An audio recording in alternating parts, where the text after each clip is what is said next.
Right now, there are a lot of people looking for a revolutionary leader. They're looking for someone who can step up against the government and the bankers, organize, and provide a plan of action. One doesn't have to look very far to see evidence for this. Calls for leadership aren't always explicit. Sometimes it's just as simple as asking, what now? What do we do?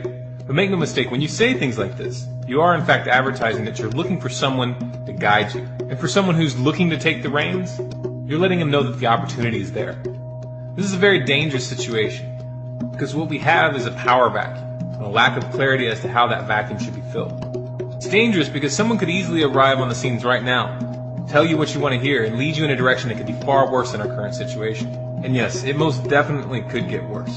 Those who can't see that don't know their history. If you want an idea of what I'm talking about, if you want an example of how bad things can get when the wrong person takes control of a revolution, do some research into the consequences of Robespierre's leadership during the French Revolution. Contrary to popular belief, it wasn't just the nobility being executed in droves during this period, but in fact anyone and everyone who dared to disagree with him and his policies.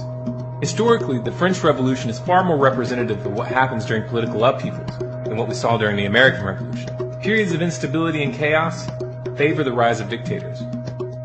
Now, I could try to tell you that the desire for leadership is a psychological fault or a sign of weakness. That really wouldn't be fair. In itself, the desire for leadership is natural. It's a built-in aspect of our disposition as a species. Just like wolves and gorillas always end up with alpha males and alpha females, humans will probably always have a tendency to have a leader of the pack to some degree. The question is, what will be the nature of that leadership?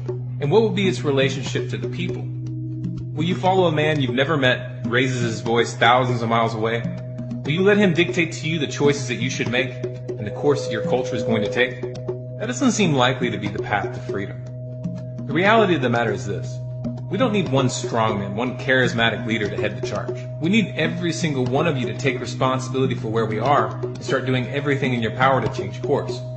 This doesn't mean you need to attempt to control those around you